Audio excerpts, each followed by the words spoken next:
by the ice because the plane's wheels aren't powered at all. The forward motion for a plane comes from the propeller in the air, so it would take off with absolutely no problems. It wouldn't know the difference. So knowing that, let's adjust this experiment to give the plane a chance to move forward, which means, of course, we're gonna need a bigger treadmill. So let's get our treadmill back up to that 10 miles per hour takeoff speed. And at this point, we're exactly back to where we started with the smaller treadmill. So to get the plane to move forward, let's just give it more power, causing it to move down our extended treadmill and take off at 10 miles per hour after 15 feet. Which, as you recall, is the same speed and distance as when we tested it with no treadmill at all. So would your brilliant backyard runway treadmill idea work? Absolutely. Assuming, of course, your backyard is the exact length Just of an use a big fan and it will fly on zero.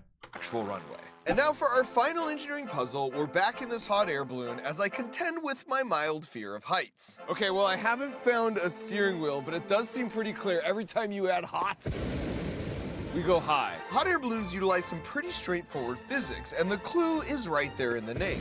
Hot air is less dense than cold air, and we know from our Coke cans, less dense things will rise. So when Mateo does this and heats up the air in the balloon, he's basically Diet Coking us. And then over time, the He air could use outside jets. cools back down the air in the balloon, Like a gun with jets to control itself. making it more dense, and therefore we start to sink down like regular Coke. So all you have control over is whether we go up or down. Correct. But you said you could land me wherever I wanted. That is also correct. But what if the wind's going that way and I want to land over there? That's gotta be magic. So yeah, so what we'll do is we'll Okay, pause here, because to understand Mateo's answer, you first need to understand two things. The first is that if the wind is blowing in one direction in your backyard, 1,000 feet above that, it's almost certainly blowing differently. And 1,000 feet above that, it will once again be totally different. So the question then becomes, how does Mateo know the wind speed and direction at different heights? And that's where number 2 comes in, because it's someone's job every day to launch 2 balloons like this into the sky at noon and midnight London time. But this is done in 1,000 locations all around the world, all at those same 2 exact times. And these balloons all have something called a radiosonde attached to them that measures things like altitude, pressure, temperature, and wind. And then they transmit the information back to the ground station, which gets fed into supercomputers. And that's the reason the wind and weather predictions can be so accurate. So 2,000 of these massive weather balloons go up every day, and they eventually pop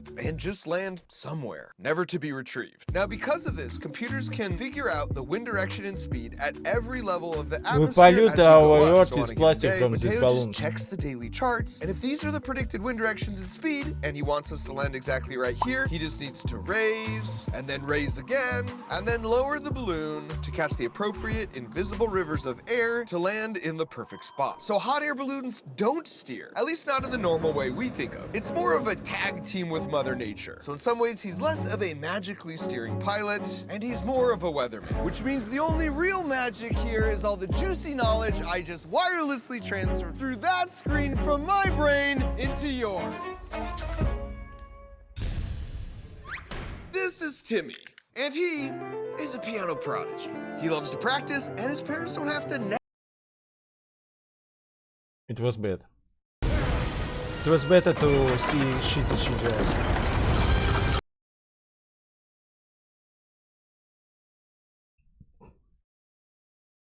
I played more games than nobody plays? What? And how many? I played 5,000 games, I think. Give me a second to reload. It's not a game, bro.